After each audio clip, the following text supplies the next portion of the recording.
The prairie evening had a way of swallowing sound, turning every breath into a whisper and every heartbeat into a memory. On the night it happened, the horizon was painted in dying gold, and dust drifted across Judson Riker's gate as if the world itself were trying to hide what he had done.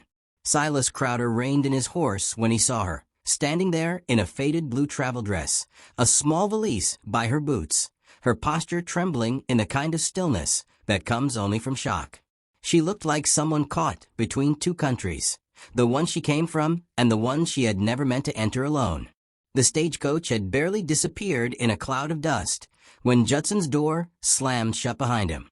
Silas hadn't heard the words, but he recognized the look on her face, the soundless shatter of hope. He had worn that look himself once, in another life he didn't speak of. The woman held a crumpled letter in her hands, and the ink looked like tears running down her fingers. Silas remained on his horse for a long breath, watching how the wind tugged at the ends of her hair, how she kept swallowing as if trying to push humiliation back down her throat. He saw the shape of a proud woman fighting not to collapse. He swung off the saddle before his mind told him to. Some wounds in another person's eyes pull you forward like a rope. When he reached the fence line, her eyes met his, pale, frightened, but still carrying a spark. Not many souls had that spark left after being thrown away at someone's doorstep. She stood straighter when she realized he was watching, as if she refused to let misery bow her all the way down. But her hands, clenched at her sides, betrayed her fear. A gust of wind rattled the dry weeds, and somehow it felt like the land itself was waiting to see whether she would break. Silas stepped through the gate and approached slowly, hat in hand, not wanting to startle her. Her breath hitched, and she took a half step back. "I won't harm you," he said gently. "Name's Silas Crowder. I live just a stretch past this fence." She nodded stiffly, trying to gather what remained of her pride. "I'm Evelyn May Hartwell." Her voice wavered like something held together by pins. "I was meant to be expected." He glanced at Judson's shuttered house, the porch dark, the silence loud. "I reckon you were." Evelyn blinked hard, tears refusing to fall out of stubborn dignity. He said he changed his mind." "Judson Riker's got a mind that ain't worth changing," Silas murmured. Evelyn looked down, shame washing over her. "I have nowhere to go." Silas hesitated, not because he didn't want to help her, but because he knew the world would twist this into something ugly. Yet he also knew what happened to a woman left alone on the prairie at dusk. The fear in her eyes made the decision for him. "You're welcome at my place tonight," he said softly. "You owe me nothing, just shelter. That's all." For a moment, she didn't breathe. Then she gave a tiny, fragile nod. When Silas picked up her suitcase, he did so with a reverence that made Evelyn's eyes glisten. They walked through the dusk with only the lantern's glow and the sound of their footsteps on frost-kissed dirt. She walked a few paces behind him at first, out of caution, but by the time they reached the cabin, she was beside him, though still distant, still unsure whether this mercy would turn to debt. Inside the cabin, warmth greeted them like a held breath. The smell of burning pine, the low crackle of the fire, the faint clink of the kettle, all of it wrapped around Evelyn like a quilt. She sat stiffly on the wooden chair until Silas placed a real quilt around her shoulders. She didn't meet his eyes, but he saw the tiny tremor in her throat when the warmth settled over her. He brewed tea while she stared at the hearth as if it might swallow her whole. When she finally spoke, her voice was barely audible. "My family sold everything for the passage. I cannot go back. There is no home left behind me." Silas didn't answer right away. The weight of her words filled the room like smoke. Instead, he sat across from her, hands clasped loosely, gaze steady but gentle. Sometimes silence was the best kind of kindness, a space large enough for a wounded soul to breathe. Days moved in a slow rhythm after that. Evelyn helped with the morning chores, though she was more used to embroidery than chickens. She fumbled at first, dropping feed, stepping back when a rooster strutted too close. But Silas never laughed. Instead, he murmured quiet directions, gentle corrections, letting her learn at her own pace.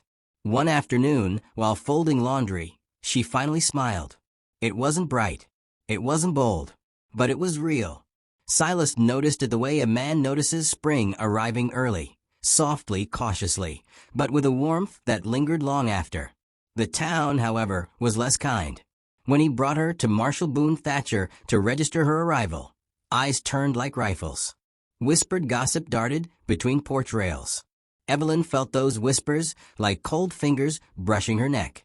Mim Rollins at the general store muttered, "World's unkind to a woman alone," before offering Evelyn a pair of gloves without charge. Silas walked closer to her then, barely noticeable, but enough for the gossipers to hush. Across the street, Judson Riker watched with narrowed eyes. The look he gave Evelyn made her spine stiffen. Shame flickered across her face, and Silas felt a quiet anger bloom in his chest. Judson didn't stay silent long. A few days later, he rode onto Silas's land, spitting curses. "She was meant for me," Judson snarled. "She's making me look like a fool." "He didn't need her help for that," Silas replied, voice low, calm as a held blade. Judson reached for Evelyn's arm, and something inside her snapped, but not in fear. It was something older, fiercer, the refusal to be handled like cargo ever again. She stepped back, trembling but resolute. Silas positioned himself between them. Not with aggression, with certainty, with a stillness that said he'd stand there until the earth gave out under him. Judson left with a threat flung over his shoulder. That night, the storm came. Rain hammered the barn roof, wind tearing at the world as if trying to peel the land open. Evelyn and Silas fought the gusts together, securing the animals, shouting to hear each other, drenched and muddy. Inside the barn, with lightning cutting the sky in half, Evelyn suddenly pressed her back to a stall door and covered her face. "I can't carry this shame anymore," she whispered. "I feel like a burden, like something people trade and discard." Silas stepped close, slowly, giving her time. He lifted a hand and gently brushed a streak of mud from her cheek. She froze, breath hitching. The storm quieted, or maybe the world just held still for a heartbeat. "You're not a burden," he said, voice barely above a whisper. "You're a person wronged." Their faces were inches apart. For a suspended moment, it felt like gravity tilted toward them. She leaned closer, without realizing it. He felt her breath warm against his jaw. Then he stepped back. "Only when you want it," he murmured. "Not because you feel you owe something." Her eyes shimmered with something tender and painful and new. The final test arrived with the dawn. Judson returned, two ranch hands behind him, their expressions hard with hired loyalty. The air tightened as they crossed the gate, boots grinding gravel like bones. "We're taking her," Judson said. "Contract's a contract." Evelyn stepped out of the cabin before Silas could stop her. Her hand shook, but her chin was lifted. "You abandoned me at your gate," she said. "I owe you nothing. I belong to no man who treats me like a mistake." Judson's face darkened, but before he could lunge, Silas placed himself in front of her. No shouting, no theatrics, just a quiet, immovable shield of a man. "She stays here," Silas said softly. "If she chooses to." The moment stretched, tense, electric. Then Marshal Thatcher rode up, badge glinting. "Judson Riker," he said, voice booming. "You're under warning for attempted coercion. Leave now or sleep in my jail tonight." Judson glared, spat in the dirt, and retreated with his men. Silas turned to Evelyn slowly, unsure whether she might reconsider everything now that the danger had passed. But she stepped forward, lifted her trembling hand, and placed it in his. "I stay," she whispered, "because here, I feel safe." That night, by the fire, they sat close, hands barely touching, hearts stitched by quiet courage instead of declarations. Silas felt the rare pull of contentment settling into his bones. Evelyn breathed, as if the world no longer pressed on her ribs. The flames danced over their faces, painting them in warm gold. Outside, the wind quieted. Inside, something gentle and patient bloomed. And as the fire softened to embers, a truth rose like a lantern in Silas's chest, a truth he wanted to offer not just to Evelyn, but to anyone who had ever felt discarded by fate's careless hand. Sometimes love does not arrive with thunder or wild declarations.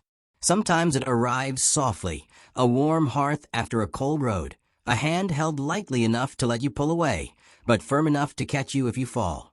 Sometimes the bravest thing a person can do is choose to stay.